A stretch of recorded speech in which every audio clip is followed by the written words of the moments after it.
there is some small description of the magnetic confinement. So this is something interesting. Please read this magnetic confinement on your own. So this is for your own interest. Okay, so please read about magnetic confinement. Now let us do this example 4.9.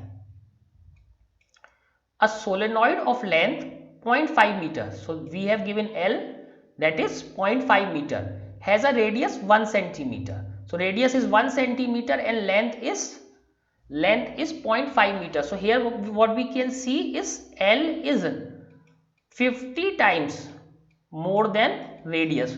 So we can say this as a long solenoid because length is very large in comparison to the radius of the solenoid. So this is a long solenoid and is made up of 500 tons. How many tons are there? 500. Again see, these are total number of tons, not small n. It carries a current of 5 ampere. So current I is 5 ampere. What is the magnitude of the magnetic field inside the solenoid? So we have to determine the magnetic field.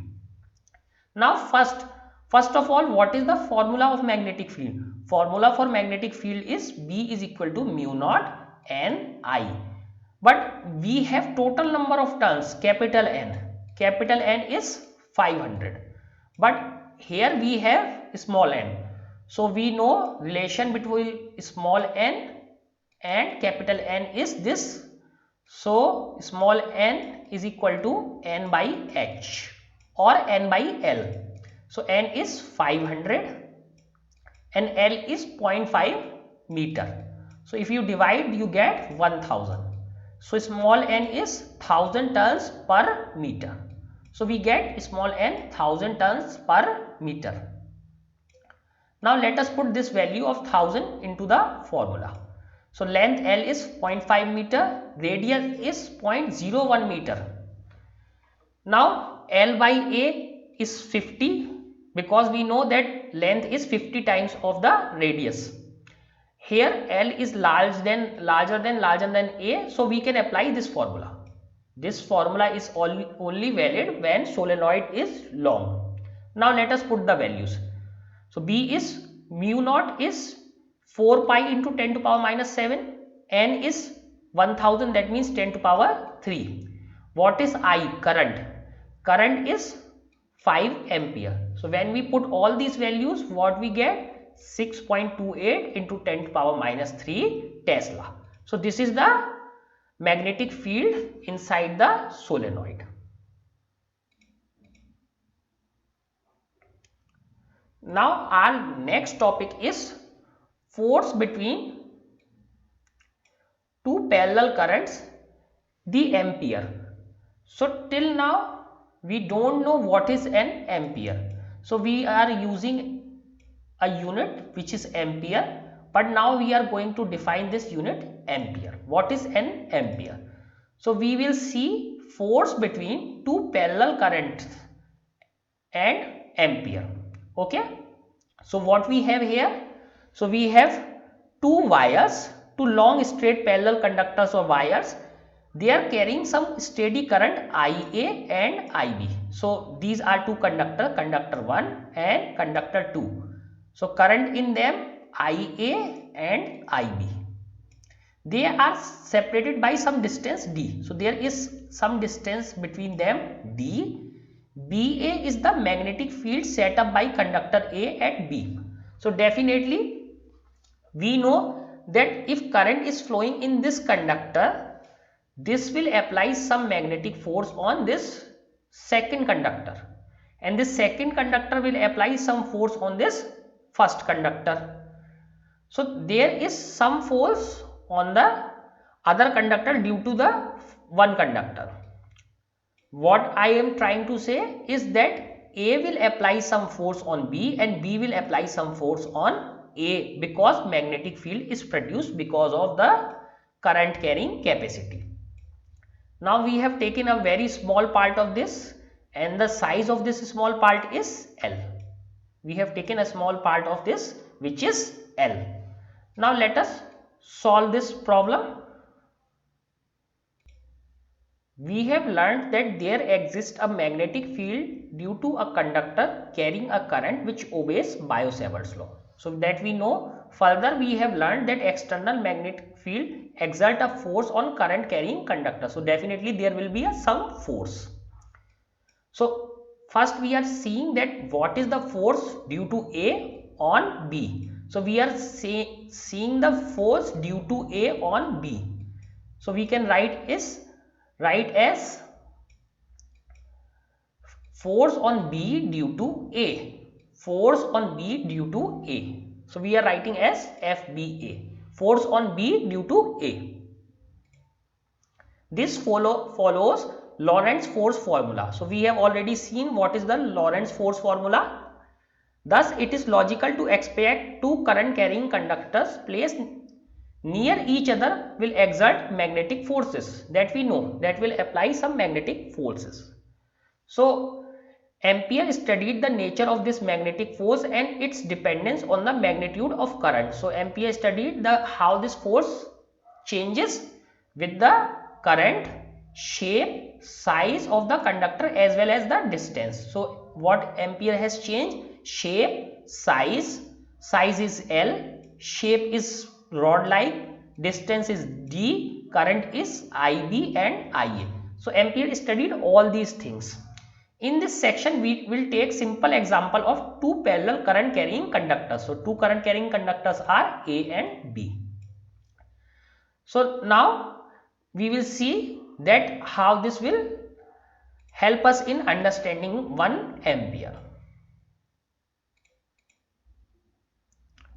So in this figure we have already seen, figure shows two long parallel conductors. So both the conductors are long because radius is very less in comparison to length.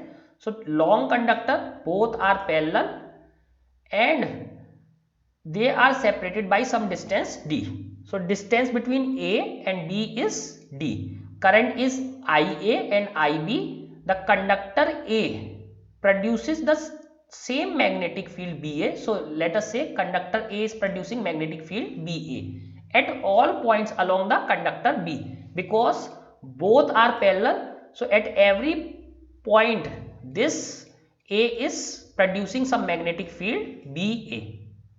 This is producing a magnetic field BA. Since both are parallel, so every point it is producing the same magnetic field. Now the right hand rule tell us the direction of this field, that we have already understood, that what would be the direction of this magnetic field. It is downwards when the conductors are placed horizontally. When the conductors are placed horizontally, the direction would be downwards. Now what would be the magnitude? So magnitude we know, BA is equal to mu naught A upon 2 pi D. So what is D? D is the distance between them. So how do we reach at this formula? Because B due to A, now let us see, this is first wire and this is the second wire. Distance between them is D. So what we can do? We can make a cylinder kind of structure, because the magnetic field due to a straight wire will be in cylindrical form. So what is the perimeter of this cylinder? Perimeter of this cylinder is 2 pi D. So BA into 2 pi D is equal to mu naught current in this conductor, because we are determining the magnetic field due to this first conductor A. So mu naught Ia. So BA is simply mu naught Ia upon 2 pi D. The reason is that the magnetic field is in cylindrical form. So we have reached at this equation, BA is equal to mu naught Ia by 2 pi D. The conductor B current IB will experience a sideway force due to the field BA. So if we see this diagram, so here we can see, so the magnetic field is downwards and this is forming a cylindrical kind of structure and it is feeling a force which is magnetic force due to A. So this is FBA, magnetic force. the direction of this force is towards the conductor A. So direction is towards A. You can easily verify this force. How can you verify? F is equal to Q V cross B. So use this and verify on your own how this force will be towards A. We label this force as BA. Why BA? Force on B due to A. The force on a segment L. So instead of taking whole wire, we have taken a small segment for which length is L. So let us take this L segment of this. Now the magnitude of, what would be the magnitude of this force? What would be the magnitude of this force? So B is mu naught Ia by 2 pi d. So we know that force on B due to A is BIL. BIL. Now let us put the value of this BA. So force on B due to A, F is equal to BIL, that we know. This time the current, we will use the current in B. Length is L, but the magnetic field due to A. Let us put the value of BA. What we get? Mu naught Ia IB L upon 2 pi d.